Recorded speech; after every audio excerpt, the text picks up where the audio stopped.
connections. Start looking for weighty insight. Stop looking for who has money to sponsor ministry.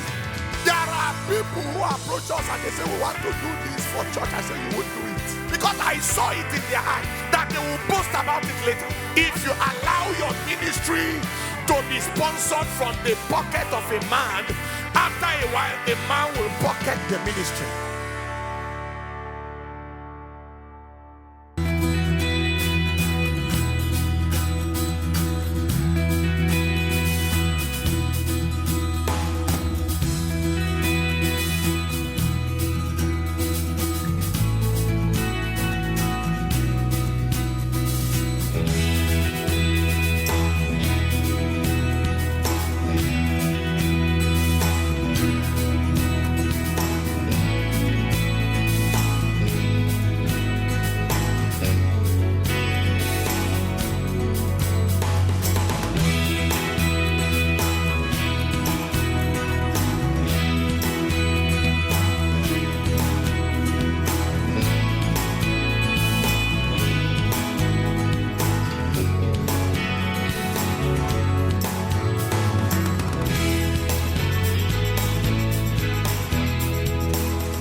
Genesis chapter 7, verse 11 and 12.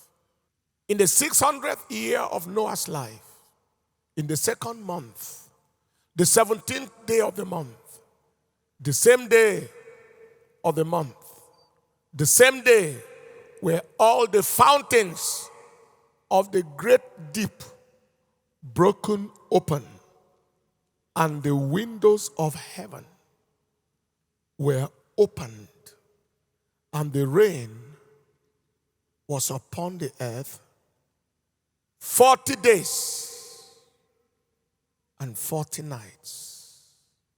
The Lord bless his word in Jesus' name. The way of the rain, part 2. Deep brokenness and open heavens. The fountains of the deep was broken. The windows of heaven opened, and the rain came. We exhausted what deep brokenness meant. We shall look at open heavens. Open heavens for the flow of the rain. Every man, every woman, every church, every ministry that must experience the continuous rain of the Spirit must have a continuously open heaven.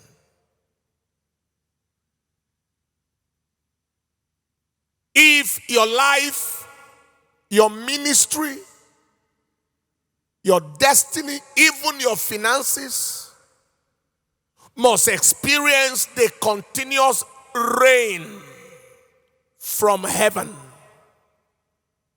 there must be the continuous continuity of open heavens.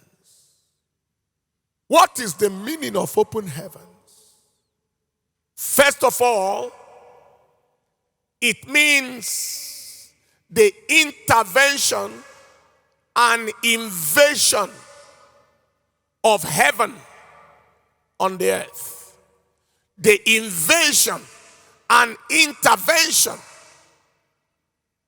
of heaven on the earth. The intervention and invasion of heaven on the earth. Secondly, it means connection and connectivity between heaven and earth. A connection and a connectivity between heaven and earth. A situation where on a particular life, a particular assignment, particular ministry, there is a connection and a connectivity between heaven and earth. Thirdly, it means the release of the atmosphere and climate of heaven upon the earth. The release of the climate and atmosphere of heaven upon the earth. The release of the climate and atmosphere of heaven on the earth. Fourthly, it means the involvement of heaven in the affairs of the earth. The involvement of heaven.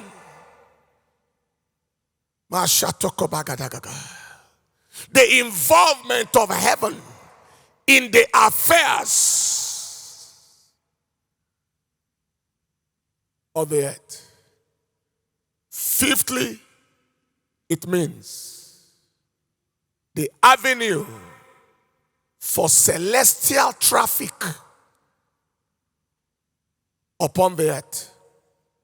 The avenue for celestial traffic upon the earth. Jacob saw the ladder set up from earth to heaven, and the angels were trafficking, going and coming. And the top of it, the heavens was open. Every time there is an open heaven, there is a traffic, is a terrestrial celestial traffic, a celestial terrestrial traffic. Heaven is flowing to the earth, and the earth is flowing to the heavens. And when that happens, the reign of revival is inevitable. Can you put the points again like I said it? Number one. When what does it mean when the heavens open? First, it means the intervention and the invasion of heaven on the earth. Second, it means a connection and connectivity between heaven and the earth. Third, it means the release of the atmosphere and climate of heaven upon the earth. That is, you feel heaven. You are on earth, but you are feeling heaven. You are feeling heaven because something is opened up there that causes the climate of heaven to invade the earth. Thirdly, it means the involvement of heaven in the affairs of the earth. And fifthly, it means the avenue for celestial traffic upon the earth. Terrestrial celestial traffic happens. What happens for heaven to open? Because it is important. Why? How do we experience an open heaven? What do I do as an individual, as a person? What do I do? Let's look at the first scripture in the book of Genesis, chapter 28. Now, before we go there, Deuteronomy chapter 28 and in verse 12. Deuteronomy chapter 28, verse 12 causes us to see. He said, the Lord shall open unto thee his good treasure, the heaven, to give the rain unto thy land in his season, and to bless all the work of thine hand. The heaven will give the rain unto thy land in his season, and bless the work of thy hand. Once God opens the heaven, the rain falls. We saw that also in Genesis chapter 7, verse 11. But let's look at Genesis 28 and in verse 10, all the way to verse 12. Genesis 28. And Jacob went out from Beersheba and went toward Haran, and he lighted upon a certain place and tarried there all night, because the sun was set. And he took of the stones of that place and put them for his pillows, and lay down in that place to sleep. How comfortable is it for a person to lay his head on stones and sleep overnight? But that was what Jacob did. And while he was in that position, he dreamed the dream with his head on the stone. And a ladder was set up on the earth, and the top of it reached to the heaven. And behold, the angels of God ascending and descending upon it. There was an open heaven as he laid his head upon stones. What are these stones all about? Isaiah chapter 28 and in verse 16. Behold, I lay in Zion for a foundation, a stone, a tried stone, a precious cornerstone, a sure foundation. He that believeth shall not make haste. What is the stone about? And who is this stone? He's talking about Jesus. 1 Peter chapter 2 and in verse 6 all the way to verse 7. He said, wherefore also it is contained in the scripture, behold, I lay in Zion a chief cornerstone, elect, precious, and he that believeth on him shall not be confounded. Verse 7, unto you therefore which believe, he is precious, but unto them which be disobedient, the stone which the builders disallowed, the same is made the head of the corner. Who is that stone? It is Jesus Christ. Who is Jesus Christ? John chapter 1 from verse 1, in the beginning was the Word, and the Word was with God, and the Word was God. The same was in the beginning with God. All things were made by him, and without him was not anything made that was made. In him was life, and the life was the light of man. And the light shineth in darkness, and the darkness comprehended it not. Somebody shout hallelujah. Somebody shout hallelujah. What is the key to the open heaven? Number one, the revelation of the word. If you will lay your head on the word, you will connect with an opening to heaven.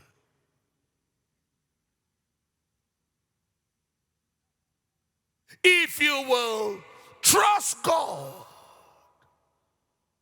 for light, solid light, that is what stone represents. Solid light, tangible insight, concrete revelation. Revelation that wind cannot carry.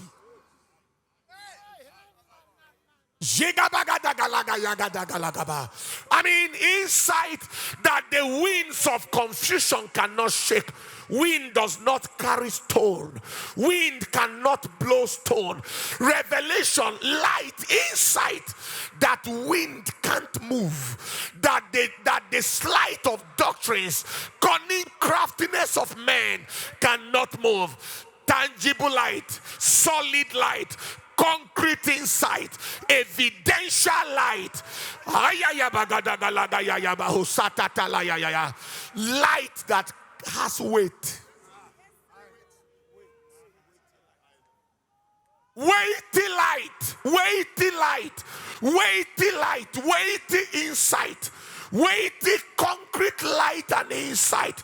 The type that you encounter, you know you just caught something. The kind of light you can lay a foundation on. That you can lay the foundation of a life, the foundation of a ministry on. When you get that light, any realm you get that light on, in that realm, the heaven opens. Get that light in the realm of the supernatural. You will see an open heaven in supernatural dimensions that will amaze you. Get that light, get such insight, get such depth, get such weight in the realms of supernatural supplies. You will be amazed at the open heavens in the realm of supplies that will amaze you. God's servant Bishop David Oyedepo got a weighty light on the mystery of supernatural supplies in the year of 1981. He got a weighty light. That light has not expired. That light has produced results. How many of you know that the Faith Theater is going on now? The construction is on now.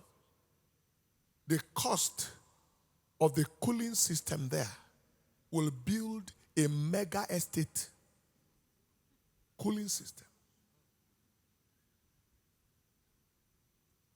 And there is no struggle. All the things that will be needed when the building is completed are being ordered ahead of time.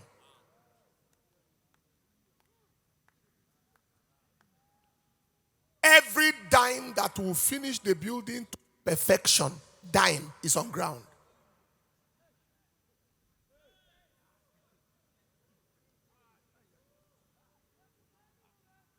Did you hear what I just said? That is, we are at a roofing stage now. No, nothing like that. If you give anything now, you only give of your own volition. It will be applied to other things.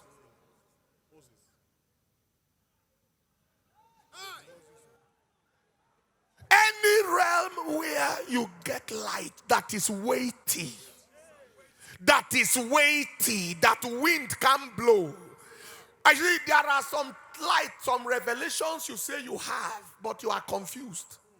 After a while, you are not sure again. It was carried away by wind. It was blown away by circumstances. It was blown away by situations. To the point where even yourself, you are not sure of what you believe.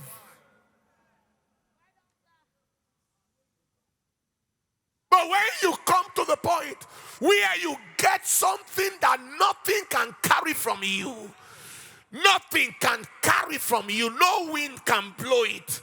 You got it out of a scripture.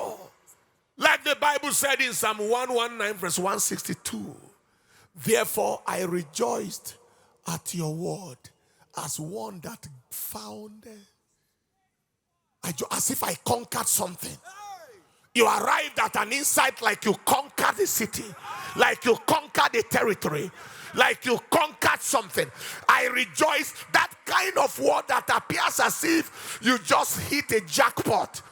When you arrive at that, you trigger on the spot an opening of the heavens.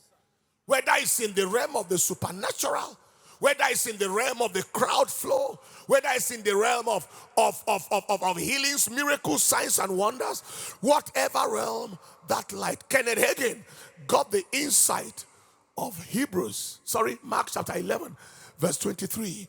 That revolutionized his life and revolutionized the life of everyone that came across him. John G. Lake got Acts chapter 10 verse 38. How God anointed Jesus of Nazareth with the Holy Ghost and with power. John Alexander Dowie got the same. And that revolutionized his healing ministry. Heavens opened into a realm where the miraculous was natural. Am I communicating? Take your seat. If this is all that I came to tell you this morning, stop looking for people. Start looking for light. Stop looking for human connections. Start looking for weighty insight. Stop looking for who has money to sponsor ministry. Don't make human beings sponsors of church.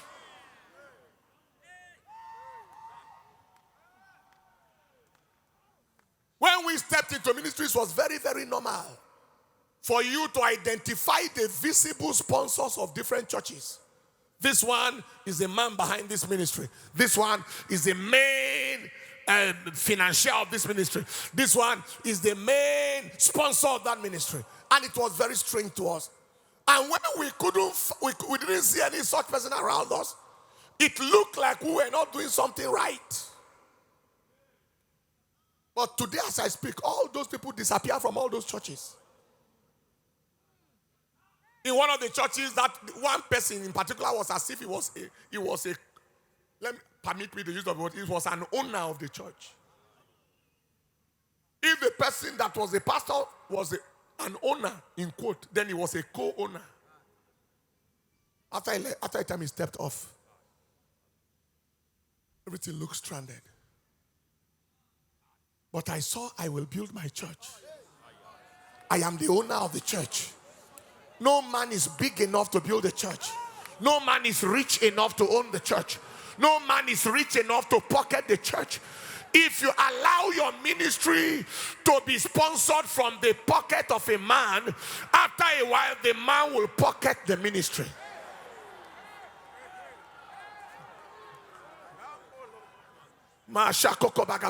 He will pocket the ministry. He will determine for you what to preach. He will determine for you what to do. Pastor, don't you think we should carry out this kind of project in church? Don't you think we should do this? Don't you think we should do this? Don't you think we should do this? Because his money is the one responsible for what is going on there. There are people who approach us and they say, we want to do this for church. I say, you won't do it. Because I saw it in their eyes. That they will boast about it later. You won't do it. Leave it.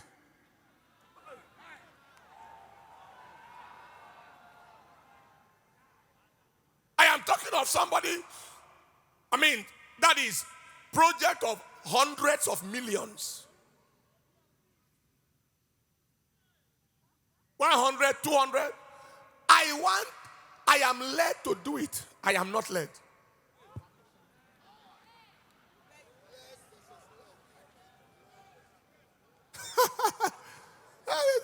Because you are not the only one that should be led. You are led, I am not led. I want to bring this one to church. Don't bring it.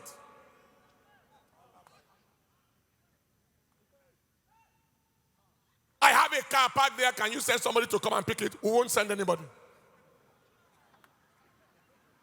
Not one, not two. At least I can remember twice. A vehicle. Can you come and pick it for church? We won't send anybody. Send somebody like how? They brought things to the altar. Altar don't go out to people.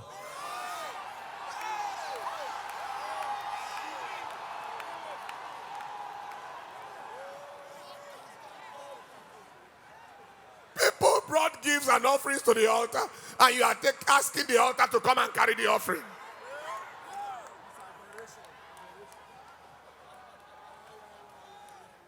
If you don't understand what you are doing with your life, they will mess you up and turn you to a pauper.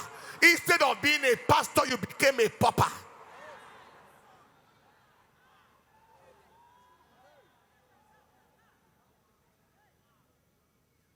And you say, let me respect him and not look like I'm turning him. No. There are things you have to make you, and then God is watching and say, that is my son. That's the way I will behave.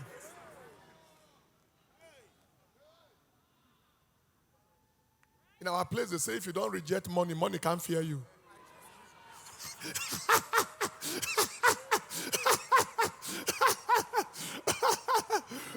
So there are times you see money say no, and then money will respect you. And anywhere he sees you, he rallies around you. Take your seat.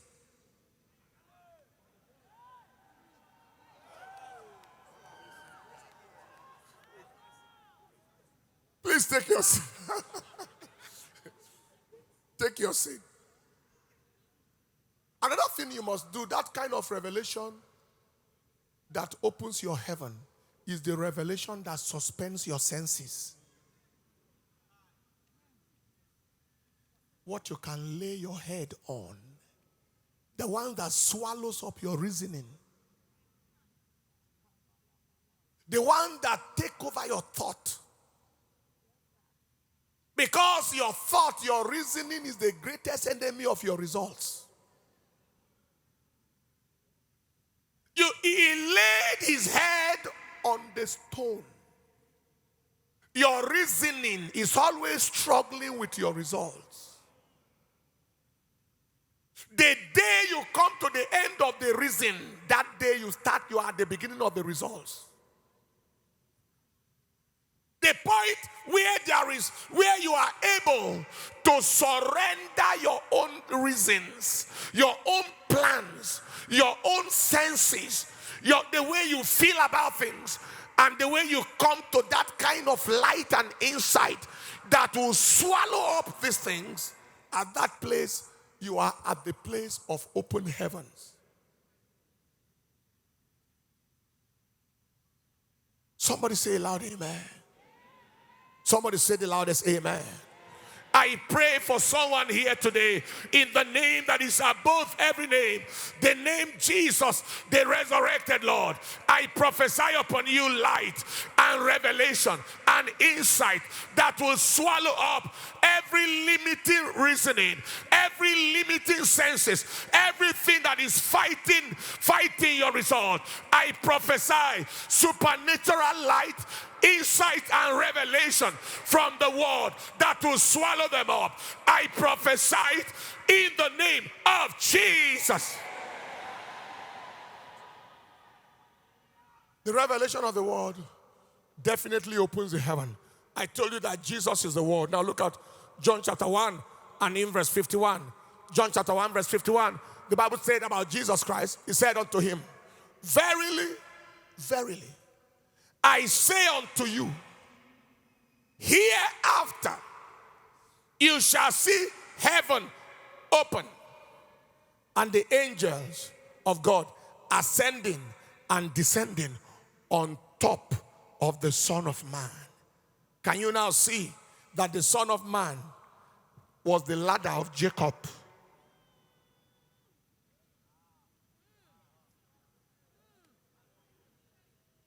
What you saw in the Old Testament as the angels ascending and descending upon a ladder just got interpreted in the New Testament. The Son of Man is the ladder between earth and heaven that the angels will ascend and descend on.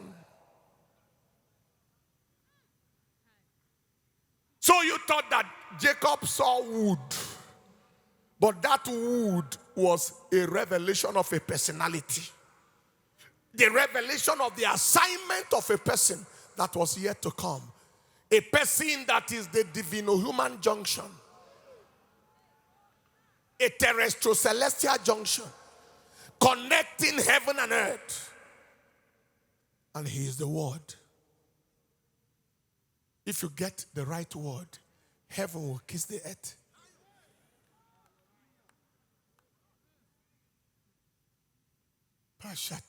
And when heaven kisses the earth, they call it revival. When there is intimacy between heaven and earth, it is called the move of God. This is further confirming that the word will connect you with an open heaven. Now, how many of you remember Stephen? When they said Stephen blasphemed. Now, when Stephen opened his mouth, what came out of the mouth of Stephen was like running through the Bible in just 30 seconds. It just started and began to ransack scripture. Did you see that?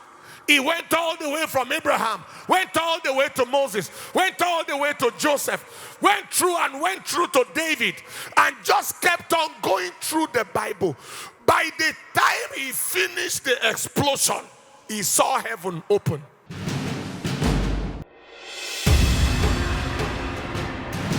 It is not what you do that gives you the result, but the spirit behind the action and the prayer force behind the action. Whatever it takes, never agree to operate under a closed heaven. And if the heaven is not open over your life, don't look for alternatives. Don't use entertainment to cover it up. And don't become a false prophet. Don't become a false apostle. Don't become a false teacher. Don't go and look for power from the devil.